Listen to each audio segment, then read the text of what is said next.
eu sei que amanhã eu vou ressuscitar. Essa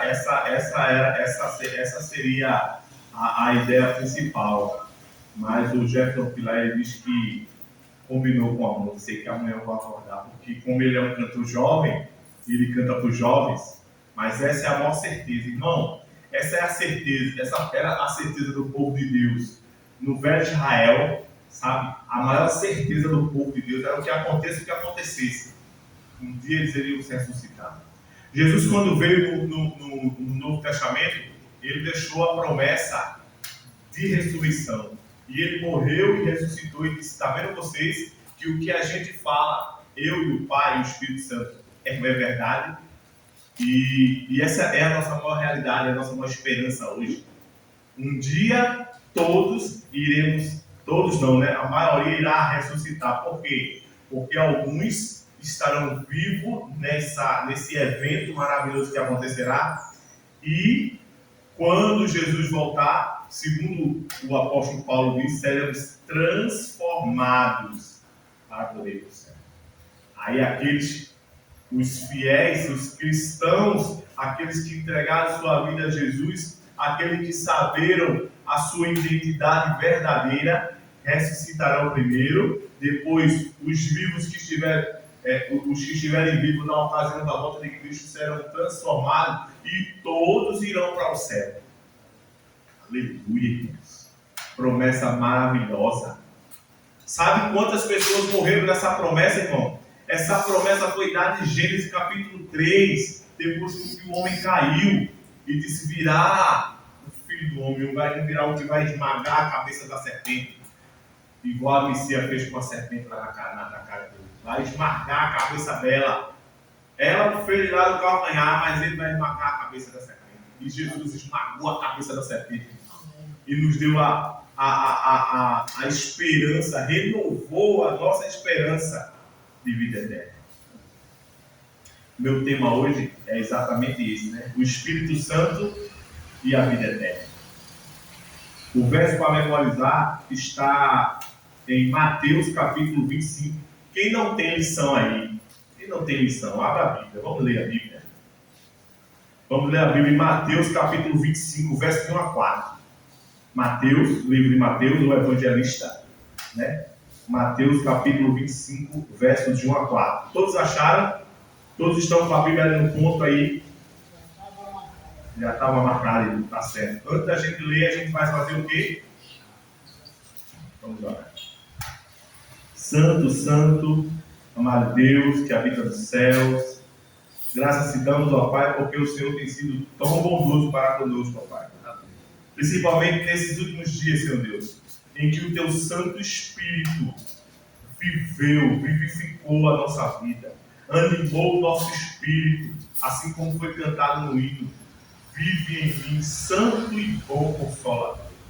O Senhor consolou as nossas mágoas, o Senhor renovou as nossas esperanças, e esses temas, Senhor Deus, alegrou o nosso coração. Abençoa, Senhor Deus, a nossa igreja, para que possamos ser um povo cheio do Espírito Santo, para que possamos continuar a Tua obra aqui em Mangabeira, ó Pai.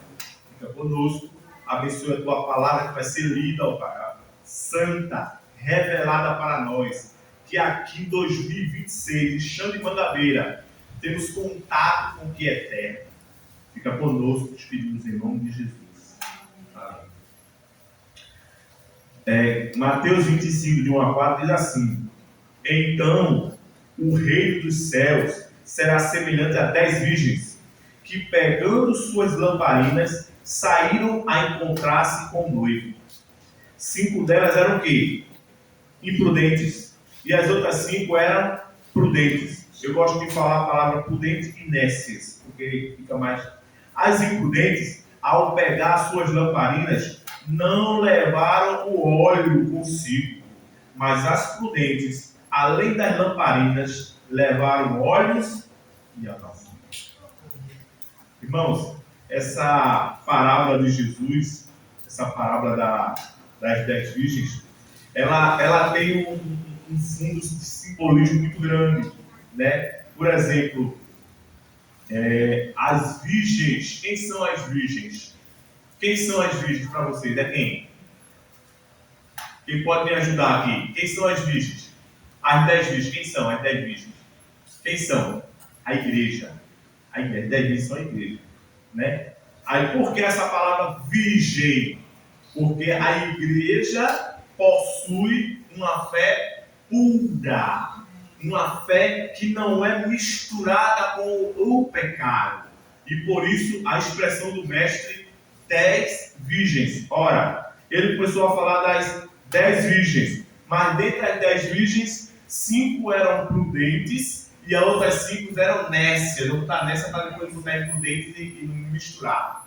Nécias. Por que elas são nécias? Porque elas tinham a lamparina. O que é a lâmpada? O que é a lâmpada?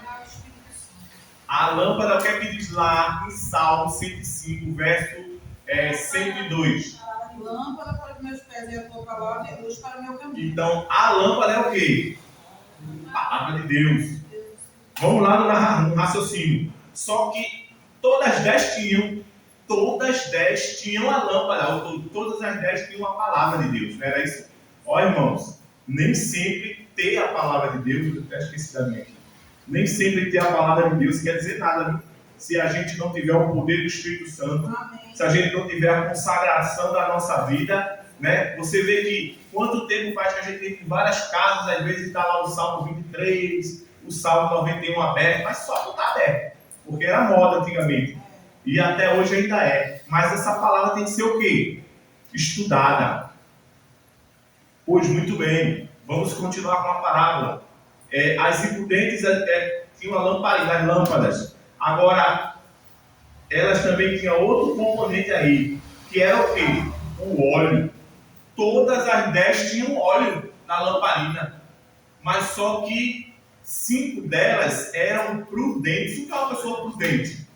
Uma pessoa prudente é uma pessoa preparada, irmã Helena, muito bem. O que é uma pessoa prudente, Nelma? Sim, o que é uma pessoa que é prudente? Também é uma pessoa que não é pega de surpresa. Porque as prudentes elas estavam com um óleo, mas ela tinha também um óleo que? Reserva. E as imprudentes tinham um óleo da lamparina, mas não tinham óleo reserva. E o óleo é símbolo de quê?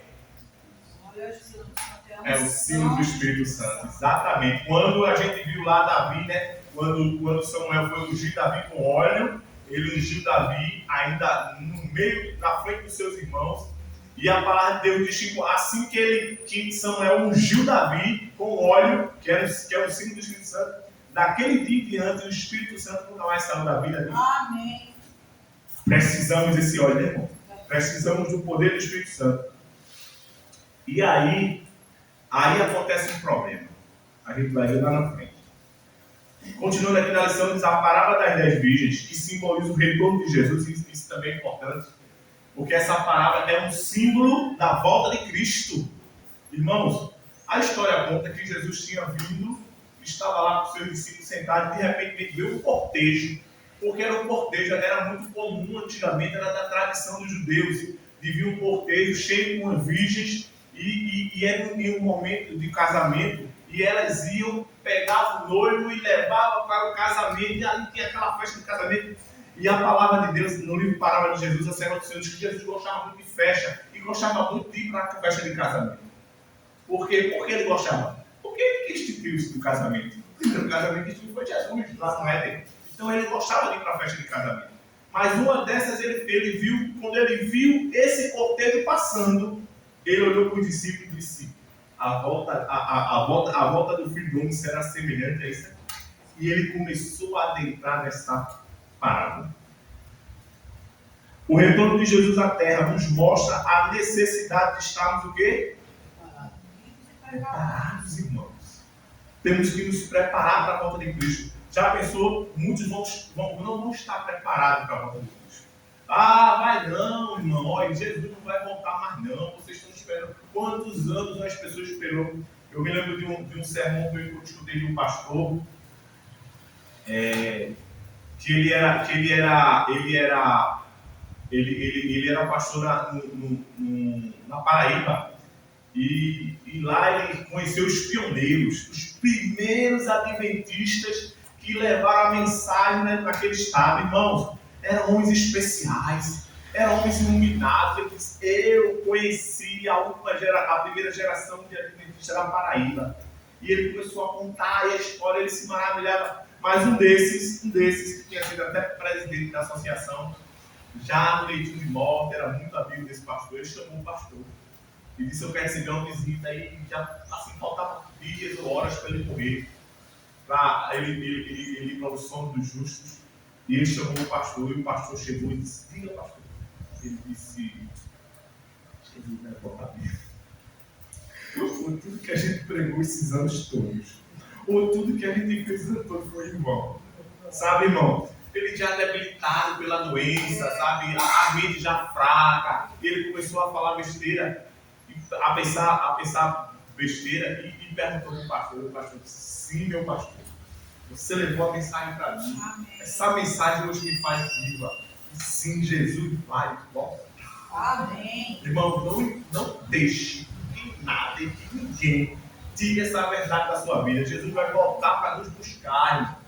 E vamos viver em um tempo de só alegria. Isso aqui é tudo passageiro, meu irmão. O que as pessoas almejam, os que as pessoas querem, os que as pessoas têm. Muitos têm posses, muitos têm coisas só para lhe destruir, porque vão começar a pensar que ele é o maior, que ele é o mais forte. Mas Jesus vai voltar? Sim. Aqui na palavra inspirada, ele começa a delinear toda a parábola, né? Aí diz assim: é como o noivo estava demorando, nessa história que conta, quando as virgens chegaram, cadê o noivo? O noivo não estava. E elas tiveram que sentar para esperar, e uma dessas Jesus sentou e começou a esperar também. E ele começou, enquanto elas esperavam, ele começou a contar a parábola para os discípulos. E diz assim: como o noivo estava demorando, todas ficaram sonolentas e adormeceram. Isso foi um problema que aconteceu com quantas? Com as 10. De tanto elas esperarem, era o quê? Adormeceram. Foi um momento de letargia. Foi um momento de fraqueza, de mornidão espiritual nas 10. Nas 10. Isso acontece com cada um de nós. Eu e você não está imune a isso. Você vê que foi a 10. 5, quando se despertaram que o noivo estava vindo, já a lâmpada tinha apagado e colocaram a reserva e foram-se embora para a festa. Mas as outras 5 disseram: me dá um pouquinho do teu. Aí ela disse: a gente não pode dar não, porque se a gente der, vai faltar para a gente. Vai até o mercado e compra. As outras 5 foram embora para o mercado comprar. Quando elas voltaram, as outras já tinham entrado, a porta já tinha se fechado e a festa tinha começado lá dentro. E elas não puderam mais entrar. A gente entende, irmãos, que essa simbologia da porta se fechar está falando, obviamente, da porta da graça. A porta da graça, infelizmente, um dia vai se fechar. Depois de muito apelo do Espírito Santo, depois de muito trabalhar, depois de muito chamar, um dia as oportunidades desaparecerão. E muitos que estarão hoje com essa farta informação que é a Bíblia, com o Espírito Santo ao nosso favor, infelizmente, não terão mais oportunidade. Eu oro a Deus para que nossa família, nossos irmãos, os que estão enfermos, que estão afastados, estarão sim nesse dia já diante de Deus, em pé, firme, preparado, com óleo e com azeite e com a reserva do azeite, para que eles possam entrar com a porta ainda aberta. Porque o azeite é o Espírito Santo, irmão. Quem vai nos dar essa oportunidade de estarmos preparados é o Espírito Santo. Amém. E as prudentes disseram a imprudente: dê um pouquinho do teu óleo que vocês trouxeram, porque as nossas lamparinas estão se apagando. Mas as prudentes responderam: não, porque então vai faltar tanto para vocês como para nós. E vão aos que vendem e comprem o óleo para vocês. E saindo elas correndo, chegou o noivo, que estavam preparadas, entraram para aquela festa de casamento, e fechou-se a porta. Mais tarde chegaram as virgens, prudente, dizendo: Senhor, abra a porta para nós. Mas o noivo respondeu: em verdade Em verdade, vos digo, não as conheço.